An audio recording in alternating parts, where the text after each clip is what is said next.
All right, so today we're going to be talking about acids and bases a little bit more. So we're talking about the concept of pH. So we're going to look at water real quick. So water dissociates into ions. So we have our H plus ion and our OH minus ions, or our hydrogen ion and our hydroxide ion. These are in equilibrium with each other, so that double-headed arrow. So we know our equilibrium constant is the concentration of products over the concentration of reactants. So we have our products. We have our concentration of H plus ion, our concentration of hydroxide ion over our reactants. In this case, we have water. Water is a pure liquid though, so we don't care about its concentration. We don't include it in the equilibrium constant equation. So that's our equilibrium constant equation for water. Ka is equal to concentration of H plus the concentration of OH minus. We know that the equilibrium constant value is 1 times 10 to the negative 14th, so we can plug that into the equation. If we take the negative log of both sides, so don't worry, it's just a couple buttons on the calculator. We'll go over this in class. Negative log of 1 times 10 to the negative 14th is 14. And we have our negative log of H plus is pH, and negative log of OH minus is POH. So we have 14 equals pH plus POH. So what is pH? pH is the measure of acidity of a solution. So we have a scale from 0 to 14 for pH. So as you get closer to 0, you get stronger acids, more acidic. As you get closer to 14, you get a stronger base. Right in the middle at 7, that's where we find our neutral solution. So an example of a neutral solution is distilled water or deionized water. So it's what we use in lab to make our solutions. We use it because it's a neutral solution. Slightly acidic is the rain that we have in the area here. There are some acids that get into it. Not a huge deal. It's not super acidic. It's just slightly acidic. And then our blood is slightly basic. So we have those on the scale. Now, POH on the opposite side is the measure of alkalinity. Alkalinity is just a fancy way of saying how basic something is. So again, it's going to have a scale of 0 to 14.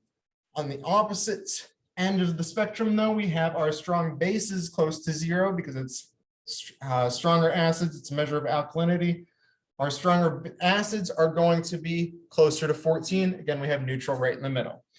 All right, so some equations you guys need to know. So our pH value is equal to the negative log of the concentration of hydrogen ions. Our POH is the negative log of our concentration of hydroxide ions. pH plus POH should always equal 14. If you get something equal to 12, you did something wrong. It's always equal to 14. Concentration of hydrogen ions is equal to 10 to the power of the negative pH. And our concentration of hydroxide ions is equal to 10 to the power of the negative POH. So write those equations down, make sure you know them. You're going to need them moving forward here. So do this example together. So calculate the concentration of hydrogen ions, hydroxide ions, the pH and the POH for 0.004523 molar HCl. We'll start with our equations. So we have HCl. HCl is a strong acid. It's going to dissociate completely into its ions of H plus Cl. Make sure equation's balanced. In this case, it is. So we know our concentration of H plus. If we have our concentration of HCl at equilibrium is 0.004523 molar, we have a coefficient of 1 there, coefficient of 1 there. We know that their concentrations are going to be exactly equal. So our concentration of H plus ions is going to be 0.004523 molar. Make sure you include your units. All right. pH, easiest one to do next. It's just the negative log of the concentration of H plus. So we're going to plug in our concentration of H plus ions. So pH is equal to negative log of 0.004523 molar. I'll show you guys how to do that in the calculator. Pretty simple, couple buttons, like I said. Get our pH is equal to 2.345. So that's less than 7. So we're going to have an acidic substance. We know that HCl is a strong acid, so it should be pretty acidic.